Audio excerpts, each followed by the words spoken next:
ఆత్మీయ పరుగు పందెంలో అయా పరిగెత్తే బాధ్యత అయా పరిగెత్తగలిగినటువంటి బలమును శక్తిని మాకు అనుగ్రహించండి.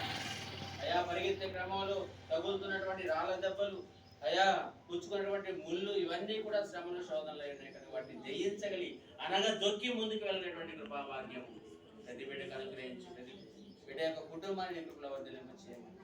అయ్యా నా తల్లి చెల్లి రేణుగాని బట్టి తన కుటుంబాన్ని బట్టి ప్రార్థన చేస్తున్నాను. చెల్లి జ్యోత్స్న తన కుటుంబాన్ని బట్టి ప్రార్థన చేస్తున్నాను. అయ్యా ఇదిగో నా తండ్రి అయ్యా ఇగో తండ్రి గారు కనాకర్ గారిని బట్టి తన కుటుంబాన్ని బట్టి ప్రార్థన చేస్తున్నాను. అయ్యా రాయపల్లి బిడ్డలు వారి కుటుంబాల గురించి ప్రార్థన చేస్తున్నాను. యేసు నామములో ప్రతి కుటుంబము ఆయన కృపలో ఆశీర్వదించబడును కాకని ప్రార్థిస్తున్నాను. ప్రతి ఒక్కరు రక్షణ భాగ్యము పొందుకొందరు కాకని ప్రార్థిస్తున్నాను. ప్రతి ఒక్కరి తలల మీద జీవ కిరీటము దేవదేవుడు ధరింపచేయును కాకని ప్రార్థిస్తున్నాను. చంటి బిడ్డ మరొకరు వృద్ధి వరకు అందరిని దీవించి ఆశీర్వదించండి. ముఖ్యంగా చంటి బిడ్డ నాయన జాయ్ విషయంలో ఈ కృపా ద్వారములు తెచ్చి పరిపూర్ణమైన ఆరోగ్యం ఈ కుమారుడు అనుగ్రహించినందుకు వందనాలు చెల్లిస్తున్నాను. ఒక సాక్ష్యముగా ఆయన మీరు నిలబెట్టిన వందనాలు చెల్లిస్తున్నాను. అయ్యా కుమార్తె చేసిన ఉద్యోగంలో కూడా మార్గం సరళం చేయండి. ఇంకా శ్రేష్టమైనటువంటి ఉద్యోగం నీ కుమార్తెకు ఏవి దాచి ఉంచావు తండ్రి ఆ ఉద్యోగం దీవించమని ఆశీర్వదించమని.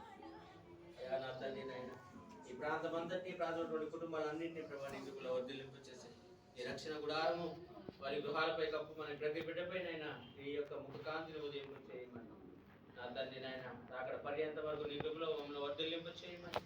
నా తండ్రి మరొక విశ్రాంతి దినం వరకు నాయన ముందున్న దినములన్నీ క్షేమకరములుగా మేము నా తండ్రి జీవిస్తూ సహాయం చేయాలి.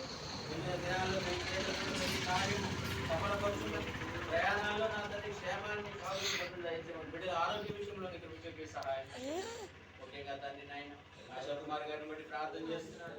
అయ్యా మరి ఈ రాత్రి కాలం మందు నేను బిడ్డైన వారు నా తండ్రి నాయన హైదరాబాద్ అయ్యా ఆసుపత్రికి బయలుదేరి వెళ్తున్నారు. వారితో నీ సన్నిధిని దూతల సహకారులుగా ఉంచండి. నీకు మాతృకనైనా చక్కటి ఆరోగ్యము ఆయుష్కాలము ఐశ్వర్యము దయచేయండి. మనోధైర్యము దయచేయండి.